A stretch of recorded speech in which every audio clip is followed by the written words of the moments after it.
네, 하나님 말씀 봉독합니다. 신명기 8장 11절부터 16절까지 우리 다 같이 합독하도록 하겠습니다. 신명기 8장 11절부터 17절까지 16절까지입니다. 시작. 내가 오늘 내게 명하는 여호와의 명령과 법도와 규례를 지키지 아니하고 내 하나님 여호와를 잊어버리지 않도록 삼갈지어다. 내가 먹어서 배부르고 아름다운 집을 짓고 거주하게 되며 또 내 소와 양이 번성하며 내 은금이 증식되며 내 소유가 다 풍부하게 될 때에 내 마음이 교만하여 내 하나님 여호와를 잊어버릴까 염려하노라. 여호와는 너를 애굽 땅 종되었던 집에서 이끌어내시고 너를 인도하여 그 광대하고 위험한 광야 곧 불뱀과 정갈이 있고 물이 없는 건조한 땅을 지나게 하셨으며 또 너를 위하여 단단한 반석에서 물을 내셨으며 내 조상도 알지 못하던 만나를 광야에서 내게 먹이셨나니 이는 다 너를 낮추시며 너를 시험하사 마침내 내게 복을 주려 하심이었느니라. 아멘. 할렐루야. 우리 옆사람과 인사합니다. 물된 동상 같은 집사님 되십시오. 다시 한번 이쪽으로 했으니 이쪽으로. 물된 동상 같은 권사님 되십시오. 아멘. 자, 물된 동산 같은 성도, 교회에 대한 설교는 제가 1월 1일 했습니다. 궁금하신 분은 유튜브를 들어가서 보십시오. 그러면 똑같이 설교하고 있으니까 과연 물된 동산 교회가 어떤 교회고 성도가 무엇인가 설명을 그때 설교를 했습니다. 자, 히브리 민족이 노예 생활을 하던 애굽에서 모세의 인도함을 받아 나온 이 출애굽 사건은 역사적으로 볼 때도 굉장히 중요합니다. 그러나 우리에게 교훈을 주는 것으로도 매우 중요하다라고 할 수 있을 것입니다. 오늘 본문 말씀을 보면 광야 생활 40년을 단순한 고생이나 고난으로 보아서는 안 된다는 것입니다. 하나님께서 자기 백성에게 복을 주시려고 특별한 목적으로 허락하셨다라고 오늘 말씀하고 있는 것이죠. 용광로와 같이 타오르는 사막의 열기, 그리고 불뱀과 전갈의 공격, 그리고 만나와 메추라기를 40년간 주셨습니다. 물은 반석에서 나왔습니다. 이들의 삶이 녹록지가 않았습니다. 출애굽기 16장 3절에 보면 그들의 삶이 얼마나 힘들었는가 단적으로 우리에게 보여주고 있습니다. 우리가 애굽 땅에서 고기 가마 곁에 앉아 있던 때와 떡을 배불리 먹던 때에 여호와의 손에 죽었더라면 좋았을 것을 너희가 이 광야로 우리를 인도해내어 이 온 회중이 줄여 죽게 하는도다. 굶어 죽게 한다는 거예요. 애굽에 있을 때는 비록 노예지만 육체적으로는 힘들었지만 고기 가마 곁에서 고기를 먹었고 떡을 배불리 먹었었는데 그것조차도 얻지 못하는 그런 상황에 있었다라고 출애굽기 16장 3절에 말하면서 모세에게 원망하는 내용입니다. 이들에게 있어서 참으로 고난의 여정이었습니다. 그들이 출애굽 당시에는 상당한 희망을 갖고 출발을 했을 것입니다. 하나님께서 놀라운 기적과 기사를 보여주면서 바로로부터 자유를 얻게 한 그 모든 광경들을 두 눈으로 똑똑히 목도하고 하나님이 주시겠다 한 그 가나안 땅으로 출발하는 그들의 여정은 참으로 소망이 있었고 희망이 있었을 것입니다. 그런데 그들의 소망은 하루아침에 무너지기 시작합니다. 당장에 물이 없어 갈급하고 당장에 먹을 것이 없어서 고통스러워하는 모습들이었습니다. 애굽에서 가나안까지 불과 며칠이면 건너갈 수 있는 거리였지만 40년 동안이란 광야를 배회할 수밖에 없었습니다. 그 이유가 어디에 있을까요? 출애굽을 가져온 10가지 재앙을 경험하고도 하나님을 불신앙하고 불순종하며 하나님의 종 모세에게 원망과 불평을 일삼던 이 광야 백성들은 가나안 축복을 누리기에 너무도 훈련되지 않았기 때문에 그런 것입니다. 가나안의 그 놀라운 축복을 누리기에는 역부족이었다는 거예요. 그러므로 하나님께서는 그 사랑하는 백성에게 광야 생활을 하게 하실 수밖에 없었다라는 겁니다. 그 분명한 이유가 어디 있었겠습니까? 먼저 자기 백성을 낮추시려고 광야 생활을 주셨다는 겁니다. 2절, 3절, 그리고 16절 말씀에 광야의 고통은 너를 낮추시며 이렇게 설명하고 있습니다. 이는 교만의 병을 고쳐주시려고 하신 것입니다. 14절 말씀에서도 내 마음이 교만하여 내 하나님 여호와를 잊어버릴까 하노라. 사람이 교만해지면 제일 먼저 등장하는 게 하나님을 잊어버리게 됩니다. 교만해지면 내가 내 스스로, 내 능력으로 이렇게 되었구나 생각하는 거예요. 그러면서 하나님을 잊어버리게 되는 겁니다. 그래서 하나님께서는 모든 성도들에게도 교만을 주의하라라고 말씀하고 있는 거예요. 위대한 출애굽의 이 구속의 역사와 그 은혜를 이스라엘 백성이 망각한다면은 그것처럼 배운 방법은 없을 것입니다. 이것은 바로 영적인 교만입니다. 하나님의 은혜는 낮아지면서 받는 것입니다. 교만한 자에게는 하나님의 은혜가 가지 않는 거예요. 사람이 자기를 높이는 것이 모든 죄악의 뿌리가 된다는 것을 기억하셔야 될 것입니다. 사단의 첫 범죄도 스스로 피조물이 창조주 하나님과 동등함을 취하려고 한 데서 있었던 것입니다. 아담의 범죄도 하나님과 같이 되려 함에 있었던 것입니다.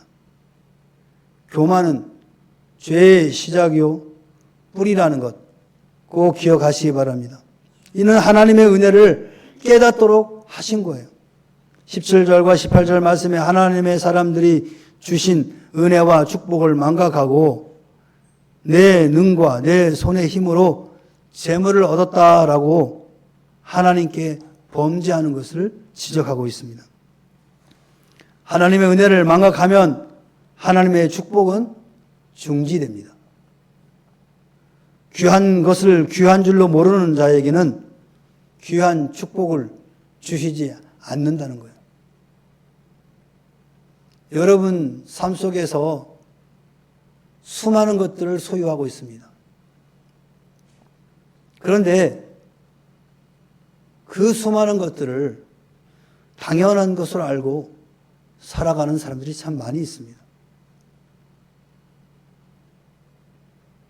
여러분, 그 모든 것이 다 귀한 것입니다. 우리 옆에 사람 얼굴 바라보면서, 옆에 사람 얼굴 바라봐요. 당신은 귀한 분입니다. 아멘. 그 귀한 분이라는 것을 알 때 하나님이 복을 주시는 거예요, 여러분. 여러분, 집에 가면은 귀한 분들이 계십니다. 귀한 줄로 믿으시기 바랍니다. 요즘에 그 농담들이 있습니다. 남편들이 은퇴하고 집에 있으면 아내들이 되게 싫어한다며. 혹시 그런 분 계세요? 아직 은퇴를 안 해서 그러고요. 아무튼 여러분 다 귀한 분입니다. 자녀들도 귀하고 말썽 부리는 자녀도 귀한 하나님의 백성입니다. 그 모든 것들을 귀한 줄 알아야 하나님이 복을 주신다. 여러분 꼭 기억하시기 바랍니다. 그러므로 예수님께서는 거룩한 것을 개에게 주지 말며 너의 진주를 대주 앞에 던지지 말라. 진주는 복음이잖아요. 복음을 헛되이 하지 말라는 겁니다. 여러분 귀한 여러분의 자녀들에게 이 진주를 잘 전달해 주시기 바랍니다. 우리도 광야 같은 이 세상에서 고난과 고생과 고통과 고독을 당할 때 이 같은 사실을 기억하고 인내와 믿음으로 훈련을 잘 감당하시길 바랍니다. 또한 자기 백성을 시험하시려고 광야 생활을 주셨다 그랬습니다. 2절과 16절 말씀에 너를 시험하사. 광야 생활의 이유가 바로 시험에 있다. 시험, 테스트. 여기에서 시험이란 용어를 다른 말로 표현하면 시련이다. 시련. 이는 자기 백성을 징계하기 위해서 이런 시련도 주십니다. 5절에서 너는 사람이 그 아들을 징계함 같이 그러세요. 부모가 자녀를 징계함 같이 하나님께서 이스라엘 백성들을 시련을 주셨다. 사랑의 꾸지람과 채찍질을 그 백성에게 허락하셨다라는 말씀입니다. 징계란 용어도 시험과 같은 고통의 훈련을 뜻합니다. 결국 하나님께서도 연약한 자기 백성의 무릎을 일으켜 세우는 일을 하셨다라는 것을 오늘 우리에게 보여주고 있습니다. 이 같은 사랑의 훈계는 자기 백성을 낮추게 하며 축복받는 적격자로 훈련시켜 주는 것입니다. 하나님께서는 무자격자에게 영육의 축복을, 귀한 축복을 허락하지 않는다. 하나님의 자녀로서 적격한 자에게, 훈련받은 자에게 복을 허락하신다라는 거예요. 또한 징계는 자기 백성을 회개시키기 위한 것입니다. 징계는 괴로워도 죄를 깨닫게 하고 마침내 회개하게 합니다. 자기 자식이 아닌 자에게는 징계가 없습니다. 하나님께서 어떤 이들은 그들의 죄악 속에 고통 없이, 아니 오히려 죄악의 쾌락을 누리면서 즐기면서 살아도 그냥 내버려 둡니다. 이것이 제일 무섭고 두려운 큰 심판입니다. 내가 하나님을 모른다고 하고 내 마음대로 살아도 징계가 없다고 한다면 그건 불행한 사람입니다. 왜? 하나님의 자녀가 아니라는 그 증거입니다. 근데 내가 조금만 잘못하면 하나님이 막대기를 들고 때리는 거예요. 왜 하나님은 나만 때려? 쟤는 안 때리고 왜? 자녀이기 때문에 그런 거예요. 여러분 지나가는 애 자꾸 때려봐요. 바로 그냥 112 신고해가지고 잡혀가. 남의 자식은 징계할 수 없어요. 아무리 잘못해도 말했다가는 큰일 나. 그런데 내 자식은 징계할 수 있는 거예요. 그렇다고 때릴 수는 없습니다. 요즘은 때리면 큰일 나. 말도 아주 험하게 하면은 그것도 큰일 나요. 아이들 키우기 참 힘든 세상에 우리는 살고 있습니다. 가장 억울한 거죠. 여러분은 부모한테 엄청나게 혼나고 컸는데 애들을 좀 혼내면서 키워야 되는데 마음에 안 들어도 그냥 말로 하려니까 속이 뒤집어지고 엎어지고 난리 나는 거예요. 속이 막 타죠 그냥. 하나님은 하나님의 자녀들에게는 반드시 잘못된 길로 갈 때 징계를 합니다. 그래서 여러분 때로는 시련이 오고 징계가 올 때 여러분 감사하세요. 아, 내가 하나님 자녀 맞긴 맞구나. 내가 잘못된 길로 가니까 하나님이 이런 시련을 주시는구나. 감사하시고 돌아오시고 회개하시면 되는 거예요.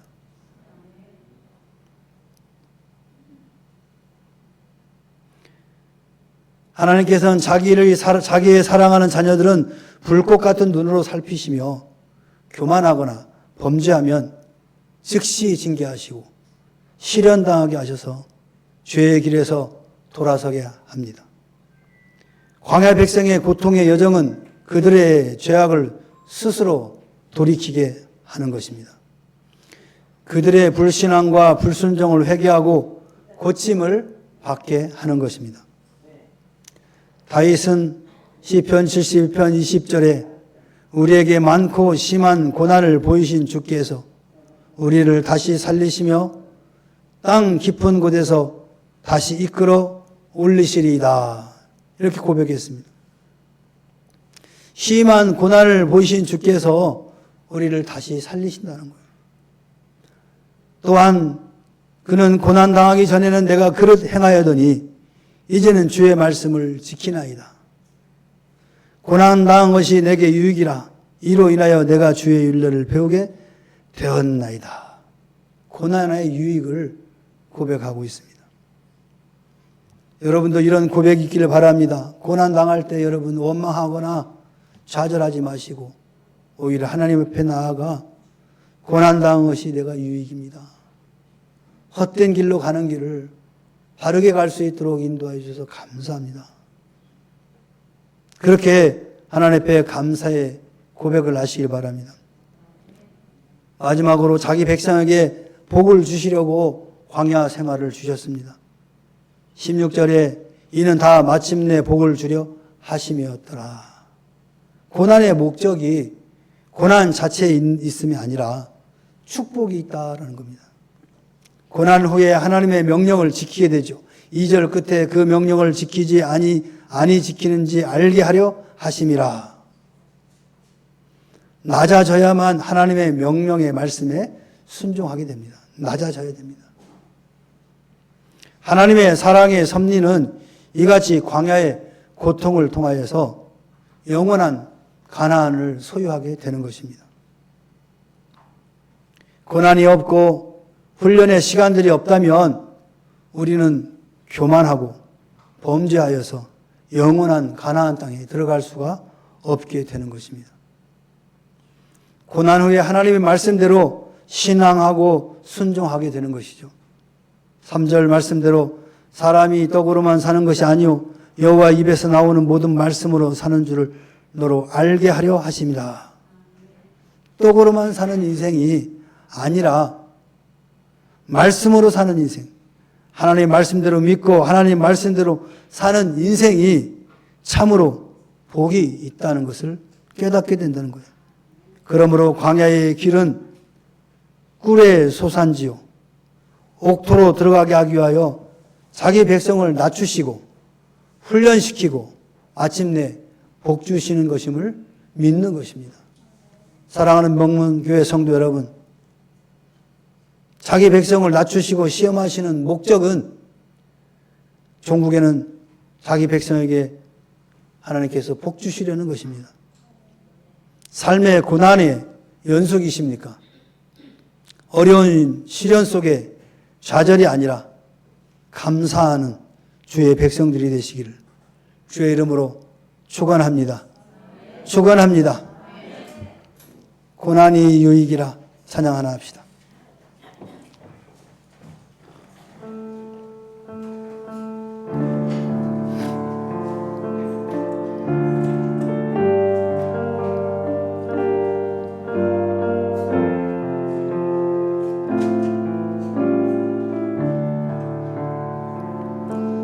내 짐이 무겁고 힘이 드냐 주를 보라 고난이 유익이라 주님 말씀하시네 나의 가는 이 길을 나의 가는 이 길을 오직 주가 하나님 오직 주가 하나님 나를 단련하신 후에는 내가 정금같이 나오리 오늘의 아픔은 내일의 소망이요 내일의 소망이요 쓰라리 아픔 뒤에 축복이 있다네. 축복이 있다네 고난은 인생의 참음이라 인생의 참음이로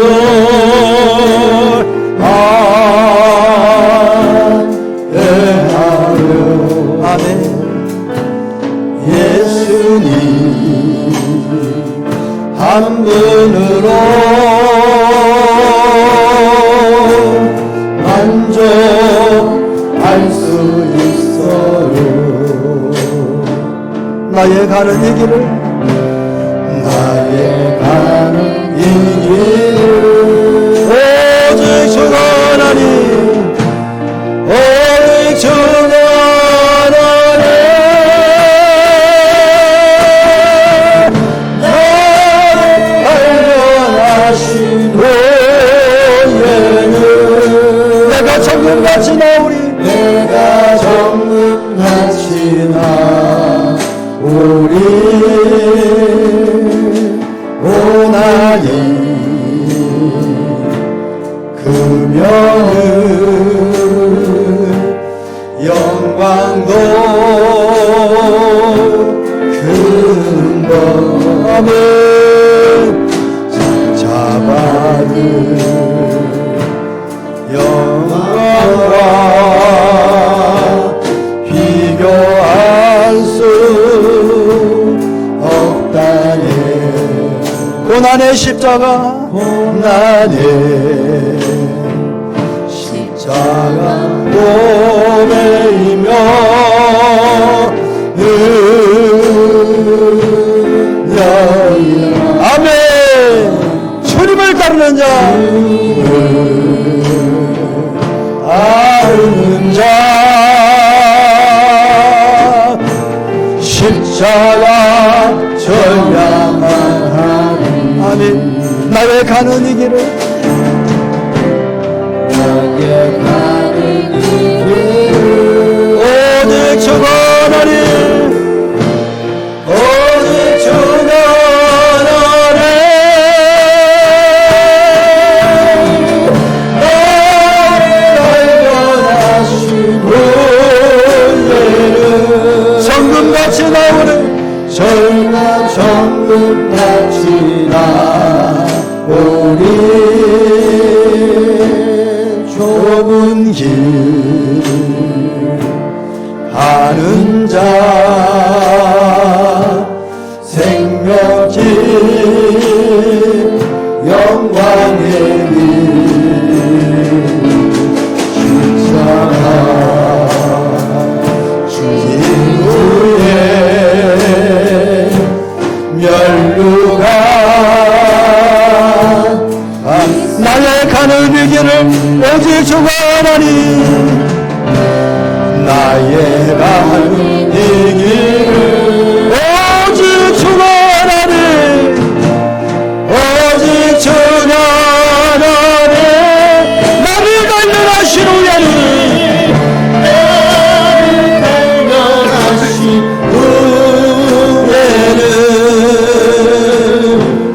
내가 정금같이 좁은 길 가는 자 생명길 영광의 길 좁은 길 가는 자 생명길 영광의 길 아멘 십자가 지구에 멸루가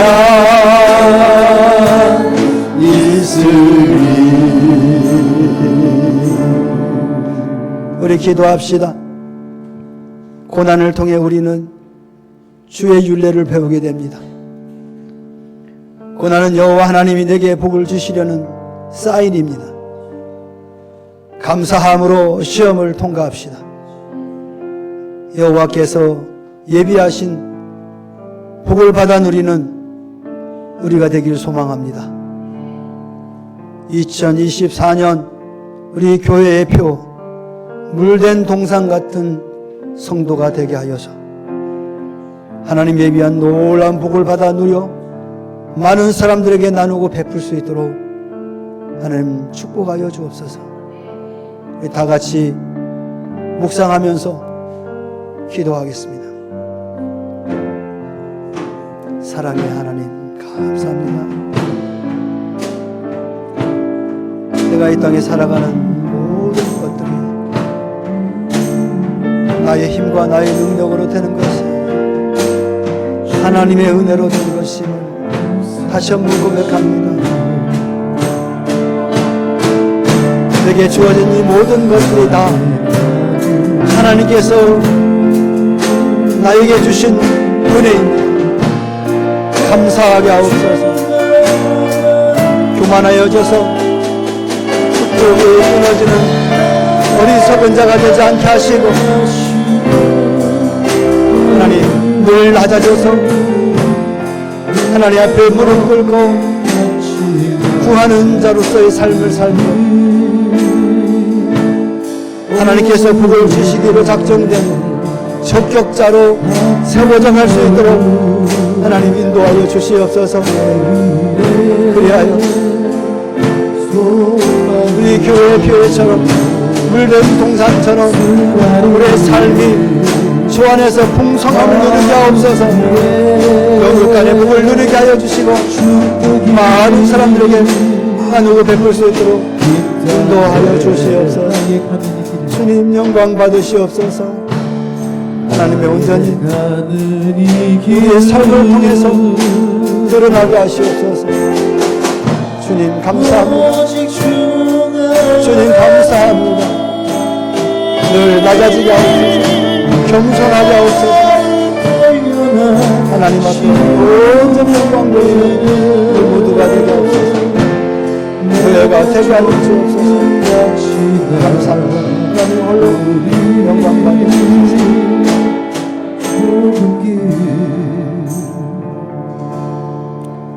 이제는 우리 구주 예수 그리스도의 은혜와 하나님 아버지의 무한하신 사랑과 성령님의 내주 임재 교통하심이 우리에게 복을 주시려고 시련을 주시고 적격자로 훈련시켜 주시는 그 하나님의 은혜에 감격하며 감사하며 혹여나 우리의 삶 가운데 고난과 고통이 우리 앞을 가로막을지라도 감사함으로 기쁨으로 이겨나갈 것을 결단하고 돌아가는 사랑하는 주의 자녀들 심령의회와 저들의 가정과 직장과 사업과 생업의회와 그리고 이 나라와 이 민족과 교회의회 지금으로부터 영원토록 함께 있을지어다. 아멘.